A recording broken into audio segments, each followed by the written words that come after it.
My teacher tried to fail me until I exposed her. My 10th grade English teacher, Mrs. Carter, had it out for me from day one. I was the only scholarship kid in her honors class, and she made sure everyone knew it. She'd hand back essays and announce my grade out loud while whispering everyone else's scores, like she wanted to spotlight me failing. When I wrote about my dad's construction job for a family traditions assignment, she read it aloud to the class and then said, "Well, I suppose we all have different definitions of tradition." The class went quiet. I laughed it off, but I felt humiliated. It wasn't a critique, it was condescension disguised as commentary. At first I thought maybe I just wasn't cut out for honors English, that I'd gotten in by accident. But then weird things started happening. My best friend Jake, who sat next to me, would get his essays back with detailed feedback and handwritten suggestions. Mine came back with nothing but a grade, and the phrase "needs work" scrawled at the top. Never anything specific. I started staying after school to ask for help, hoping to improve. But Mrs. Carter would sigh like I was wasting her time. "I suppose I can spare a few minutes," she said once, "but I can't work miracles." She'd circle random words in my writing, words like resilient or nuance, and tell me they were inappropriate for academic tone. But when I asked why, she'd change the subject. During peer reviews, she'd hover over other students' desks, commenting and guiding. But at mine, a glance, then silence. I became invisible, unless she was criticizing me. Meanwhile, she'd spend 5 whole minutes helping John,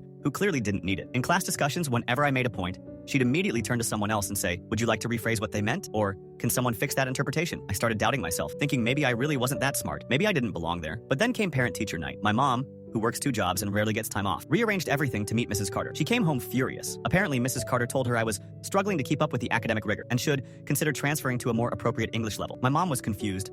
I was thriving in all my other classes, AP history, honors chemistry, even advanced math. That's when I decided to test something. For the next essay, I wrote 2 versions. One was my actual work, a detailed analysis of symbolism in The Great Gatsby that I spent hours perfecting. The other, a deliberately lazy draft with basic observations and clunky grammar. I turned in the bad one under my name. My friend Emily, Mrs. Carter's favorite, submitted the good one under hers. She was in on the plan. When we got the papers back, I had a D+ with surface-level analysis and lacks critical thinking. Emily's essay, my real work, got an A. Brilliant insights, it read. Mature writing style. That's when I knew for sure. She wasn't grading me, she was punishing me. Our final project was worth 40% of our grade. I poured everything into it, a presentation on immigrant stories in American literature. I connected those stories to my own family's journey from Mexico, comparing themes of displacement, identity, and resilience across different authors, time periods, and cultural backgrounds. I researched historical context, cited academic sources, and rehearsed late into the night, trying to prove myself one last time. When the day came, I watched her give detailed praise to students presenting on Shakespeare and American symbolism. One girl had slides with quotes pulled straight from Wikipedia. Still got a B+.